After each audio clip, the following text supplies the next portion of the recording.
Welcome to Friday, November 15th edition of Gold and Black Live. Special show today. We've got Rapheal Davis, who will join us in a second. Gary Danielson from CBS. Also, Chris Kramer, somebody that Ray Davis knows well, as will join us too. We'll be talking a lot of basketball today, a little Purdue football leading into Saturday's game against Penn State. But as we bring Rapheal Davis to the stage, so to speak, a big one tonight for Purdue. The Boilermakers take on number 2 Alabama at home. And I know in your day job with the Big Ten Network, there's a lot to analyze with this one, but it's going to be a huge challenge for Purdue to keep its 38-game winning streak against non-conference foes alive tonight. Yeah, no, for sure. And I think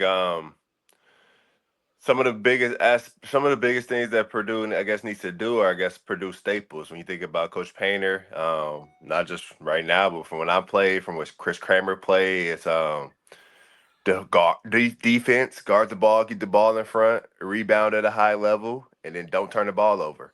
And that is three things that this team has kind of showed signs of struggle early to do. It got pounded inside against Yale. I mean, Yeah. minus 26 in the paint. And it wasn't as if like Yale had a dominant post player. It's just guys getting beat off the bounce, getting finishes at the rim, or getting beat off and getting step up and getting dump downs or offensive rebounds and putbacks. I mean, the last 2 games, I think Purdue's given up 13 offensive rebounds on average, and then they're turning it over 13 times a game. And you got Alabama coming to town, and it's a thing where Coach Paint would always say, you don't want to give the team extra possessions. It's a possession game. And he would always say, you out-rebound a team and you have fewer turnovers in that team, you probably win that game.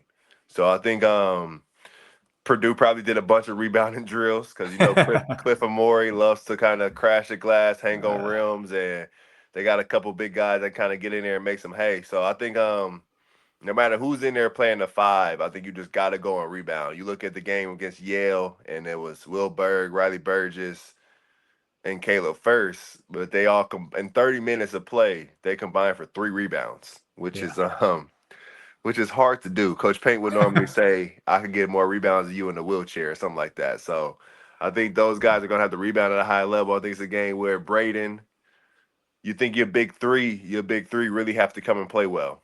But it can't just be those big 3. Because I can remember when I can still remember when Duke came to town in 2009. Yeah. And it was Robbie, Etwan, and JJ, and they all played well, but they got boat raced. Yeah. And it's a thing where you're going to need Kim Heidi to play well off the bench. Miles Colvin's going to have to play well. It's going to be a whole team effort. But I think it starts with just keeping the ball in front. And I think Jakari's going to have his hands full trying to deal with Mark Sears as a freshman. Yeah. All right, if Rapheal Davis, one of the consummate all-time leaders in Purdue basketball history, if you were standing in that huddle outside of Mackey Arena waiting to go on the court, what words of encouragement or what point, you've driven home some points, but if you were in a huddle talking to these guys, what do you tell them in that last minute? Because Alabama is loaded, and it's going to be a tough out, to say the least. I can remember being in a tunnel, standing next to John Noctis, and you go out there and you about to play a ranked team. I think we were about to play a ranked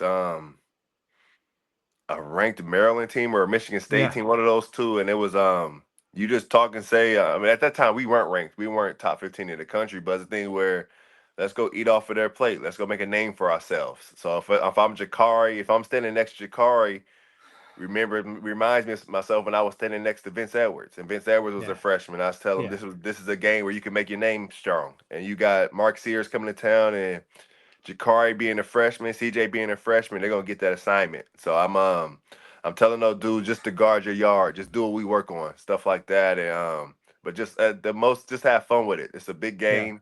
It's gonna be on prime time and all of that stuff. So Purdue hasn't had a top 2 team coming playing in Mackey in a long time, and I think it's a game where Braden can really prove himself across the country. Is probably the better point guard in the country. So I think a lot is going into it, but I think for me, if I was in charge, I'd just tell everybody relax and just have fun with it. The highest ranked opponent, non-conference opponent, since the first game ever in Mackey Arena. And number one, UCLA. I happened to be at that game at age 8. It was my birthday present. So unbelievable. But yeah, it's going to be a crazy, crazy environment and a lot of fun, I think, for Purdue fans. That's if things go well, and it's going to be a challenge. All right, I want to get your. You've obviously had a chance to watch the first couple weeks of Big Ten basketball. It is 18 teams. I don't know how the heck you guys. You don't even have enough time on your shows to show all the highlights by the time you get the men and women in. But what's standing out to you early on from some of these teams? Illinois, it was impressive in some ways early. But what other teams and what teams impress you the most as you look at the landscape of the conference? Yeah, I think you look at Ohio State, they're impressive. The win over Texas is big, and just not just the win, but how they won. Winning it with their defense.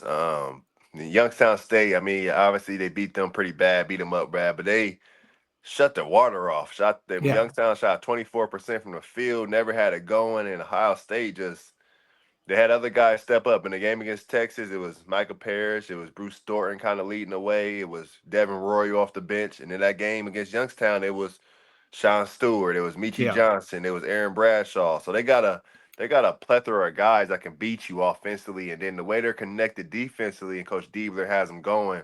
Yeah. I think Ohio State will be right there. I think it's going to come down to Aaron Bradshaw in the middle. If he can because in the Big Ten, no matter how talented you are, you still got to rebound the ball. Yeah. Like the best team, the most talented team doesn't always win. The team that can rebound, not turn it over, the discipline. So I think they could make some way. I mean, you look at Indiana, and obviously they added some pieces, but what they brought back and the jump that and Mackenzie and Baco took is just impressive. I mean, he looks like a first-round draft pick. Malik Renew looks like one of those really, really, really good college bigs that just kills you for a while. That just is gonna get you 20 and 10. And then Ballo looks solid. I mean, Ballo is a guy that I'm not as high on him as everybody else thinks. I mean, he's not going to be their first, second, or third option. But when Ballo's your fourth or fifth option, it makes your team pretty good. He's a good rebounder, can carve out space, can catch lobs, can finish at the rim, and then I think on their bench they have enough. I think with Bryson Tucker and those guys coming off to be able to score the ball, I think Indiana be right there. I'm highly impressed with Maryland. I mean, we all know Maryland defends at a high level always, one of the best defenses in the country. But you look at Derek Queen and you look at Julian Reese as one of the better front courts, and Julian Reese got going last game. But last season, if Jameer Young didn't have 25 to 30, Maryland wasn't winning a close game or a good game or really any game at that. But now they've had 3 games this season, had 3 different leading scores. Rodney Rice is giving 28 off the bench. Derek Queen going for 20. Julian Reese going for 20. And Jacoby Gillespie is probably their better scorer. He hasn't really got his footing yet. So Maryland's going to be a team that's right there if they can continue to turn people over, get out in transition. So outside of obviously Purdue or whatnot, but those would be the 3 teams that I would say if I had to carve out a 4, you put Purdue right there in that mix, that'd be my top 4. Michigan State against Kansas, and I don't know when you were how much you got to see of that game. But also a team that you never really want to overlook Michigan State, even though they're maybe going to be middle of the pack this year. But Tom Izzo, one would think would have one more big run in him in his career, but again, a grinding team without a lot of. It doesn't appear a lot of alpha males out there getting the job done. But how do you see the Spartans right now? No, they need their best players to be their best players. Yeah. You need Jay Nakins to come out there and give you 17, 18 points a night. And he can't go a game where he has 2. Like that's just not, although it's close, you have a chance to win the game. You're not gonna win those games when your best player is not playing their best. Frankie Filler's gotta be a little bit better. I like Jeremy Fears. I like this Michigan State team just because I feel like this Michigan State team is back to Tom Izzo basketball. Yeah. They're pushing the pace on makes or misses. I think they're more physical. I think they're tougher than the teams of the past. I just think they're missing that one skilled guy. I think if you put Tyson Walker on this team, it's a whole different outcome just because they're tougher. It's more of what Tom Izzo likes. I mean, I think they're more physical. Although they're not the greatest rebounding team yet. I think they have a chance to be. But I think if Jay Nakins can be who I think he can be on both sides of the floor, and it's still a lot of time left in the season. yeah. Obviously, I think Michigan State will be. I had them right there in my top 5 coming into the year. Yeah, you look at the national landscape. And I think no Big Ten teams yet in the top 10. And again, probably nothing is more meaningless than November rankings. Well, maybe not. I mean, I know Purdue's made a living of winning in November, but Duke, Kansas, what at the top of the heap, Alabama, obviously. What impresses you about maybe the elite or the teams that look like they're the elite teams in 24-25? I mean, I'll say. I mean, I don't normally put too much into the rankings. I think Yeah, I look at Indiana, and I yeah, say Indiana's a top 7, top 5, 7 team in the country. yeah, They just haven't. I mean, they just haven't really played anybody yet. You look at their roster and what they have on it, and kind of talent wise, I think they're right there. I look at Kansas, and if Kansas was to play Indiana, I take Umar Ballo in that matchup to hold his yeah, own. I'll take Mackenzie Mbako over AJ Store. I think Miles Rice is right there as a point guard. So I think yeah, I like Kansas in that fact. I like AJ. I'm a big AJ Store fan. He's a guy yeah, that can really score the ball from the perimeter. But with Duke, the same thing in the same vein. I mean, you saw at the end of the game, Cooper Flag. He's still a freshman. Although he's yeah, great, although he's super talented, uberly talented, he's a freshman at the end of the day. So I think again, when you look at a team like Indy, I just keep using Indiana as an example. The maturity that they have, they're so much older than some of these teams in the top 5. Even Purdue, yeah, you bring back 3 starters from a Final Four team, and we'll see Purdue's test tomorrow. So I'm not using them, but we'll see how they face up against Alabama, just with their size and their speed. But I think if the Big Ten is one of the things where the country's kind of it's a down year for the Big Ten, yeah, and the next thing you know, the Big Ten's gonna get 12 teams in the tournament. So yeah, I think the Big Ten has enough talent this season, and you look back last year, you get a Northwestern wins a game, Illinois goes to Elite Eight, Purdue goes to the Final Four, and this year's league is way more talented. And yeah, you get into the tournament, it's all about matchups, and sometimes it's all about talented and who has pros. So if Rutgers get to the tournament and Rutgers get a 7 seed or 8 seed, that's like I trust, or even a 9 seed. I trust Rutgers against a 1 because yeah, Dylan Harper and Ace Bailey more times than not be 2 of the better players on the floor. And then if they're able to just make some shots, it's off to the races. So I think the league is, I think the country is kind of, you give love to those bigger names at the earlier season because a team like Penn State was underlooked coming in. A team like Northwestern was overlooked coming in. You think Northwestern, you only lose Boo Buie and you bring yeah, back everything. You add Jalen Leach and they were picked 16th in the league. yeah, And nobody took. I mean, everybody talks about transfers and who's where, who's that, but nobody really pays attention to that guy that stayed. And that's where you get a Nick Martinelli come in and be player of the yeah, week in the first yeah, week. So I think the league is in shape to make some noise come January, February. I think you'll see kind of a couple top 15 teams, yeah. maybe All top right, 10. it's going to be fascinating and in how the league plays out. All right, in your role with the Big Ten Network, obviously with the studio analyst, but doing some play-by-play too, or analyst roles in games. What are you liking best about here in year 4 of this job? What's the thing is that you continue to get more experience, and obviously you're very seasoned at what you do now. But what makes this thing fun? This gig fun all the time?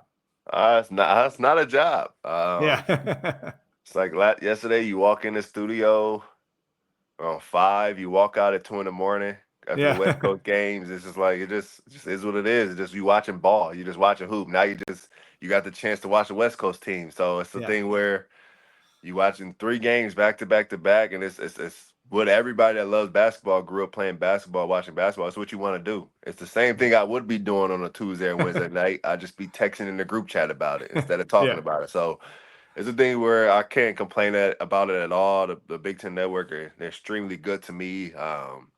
Mark and Q and Alex and those guys, they're just good to me, and they get it. They understand how important Big Ten basketball is.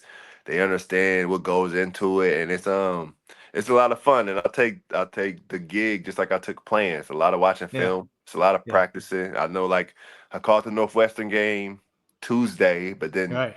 on Monday or Tuesday this coming week, I'll have a film session about it to Yeah, kind of go yeah, over and try to practice about it. So I think it's one of those things where I've done a lot of studio, but I haven't done a lot of games, so I'm still practicing, trying to get better in the games and the timing and not yelling through the microphone and all that stuff. So it's a process, but it's one of the things where you got to commit to that process to try and be better. And I think that's kind of where I am now.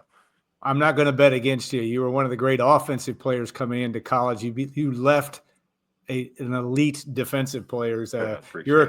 You're a quick study, I think, from that story. All right, now this is still in today's world is the most important thing you do. You do a lot of other things. I understand you're a family person, et cetera. But Crew Life Foundation, in a challenging world that we're living in and needing leading leaders, and I always look at you as that. Tell me what's up to date with the Crew Life Foundation, and you guys are making a difference in a lot of different places with young men and women. But what's going on? What's the latest with your group? Yeah, we just recently took 50 boys and girls up to Purdue for a tour. The Friday that Purdue played Oregon, Yeah, we started out with some engineering labs and touring the engineering halls and the STEAM labs, and the kids got to participate in some of that. And some of those kids walked away wanting to be engineers. And that's it's great. actually I tell you this. One of my first group that I brought to Purdue 4 years ago, they were sixth graders, and Right. now they're sophomores. And I have one. I just saw him. We just were working out the other day. My guy Shane, and he's going to be an engineer. He has Yeah. no outside goal but being an engineer. He wants to go to Purdue. He wants to be in the Lilly Careers program.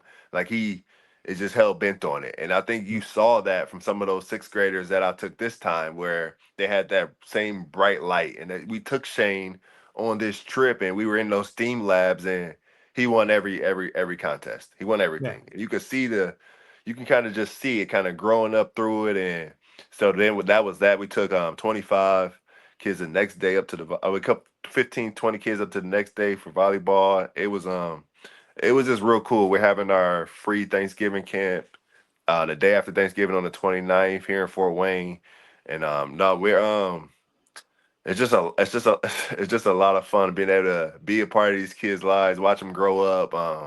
Like I said, the kids that we started with are now 16, 17, driving cars, helping work camp, and it's been fun. It's been a lot of fun to be able to see the kids grow, but also see the kids not just grow in sports, but grow academically, and see the kids want to do different things. Some of the kids have grasped towards engineering at Purdue. They grasped toward want to be like Chad Young and be the Yeah. physical therapist of the basketball team, or be like Elliot Bloom and run the behind the scenes part. So it's a thing where we try to teach them that it's a place for everybody, whether you want to get your hands dirty in the work field, be in corporate America up in the offices, or you want to be in sports still, but not necessarily a player on the court. There's a place for you. And as long as you keep your nose clean, you take care of your business early on, you set some goals, and you stay out of the way, anything's accomplished. You can accomplish anything. And I think when we take them to see stuff, it's a little bit different than a teacher saying it, or an auntie or a parent saying you can do anything. But when they go and see it and they go and touch it,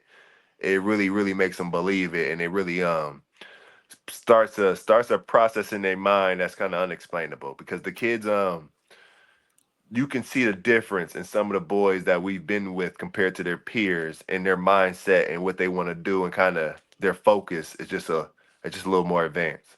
Yeah, no doubt. Get them down to college campus, see what's available. I always like the fact that you don't push the fact that they're all going to, kids are going to play professional sports. Maybe Oh one yeah, will, but they're going to do a lot of other things. That's yeah. an extremely important thing. I always say that you could try to, out of Fort Wayne. I use Fort Wayne, but Yeah, you can try to get the next Deshaun Thomas. You could try to yeah, get the next James Blackman Jr. or whatnot. But if you teach 20 boys how to be functional adults, how to go and have nice careers, yeah, real careers, that's more impactful, because then you teach those 20 boys and girls to come back to the community, and then they get 20 apiece, and then next you know the neighborhood is lifting each other up. And I think that's what it's all about. We have our Thanksgiving drive coming up, where we're donating food to disadvantaged families, and our Christmas drive with our toy drive. So we just want to be a resource and a vessel for the community that raised me and my siblings and allowed us to have a good life. All right. How can folks participate if they want to donate or be part of that? What can they do? I know they can Google Crew Life Foundation but tell anything specific there. Yeah, you can go to RaphealDavisBasketball.com, or you can just Google Crew Life Foundation. You can Yeah, give me a call you'll and get set to up.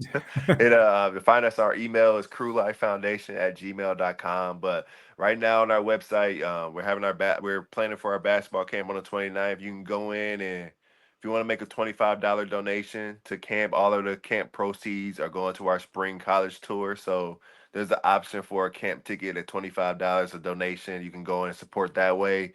We have a donation link if you want to do something different. But if you want to reach out to me and set things up, we always love sponsors and donors. And you can reach out to crewlifefoundation@gmail.com.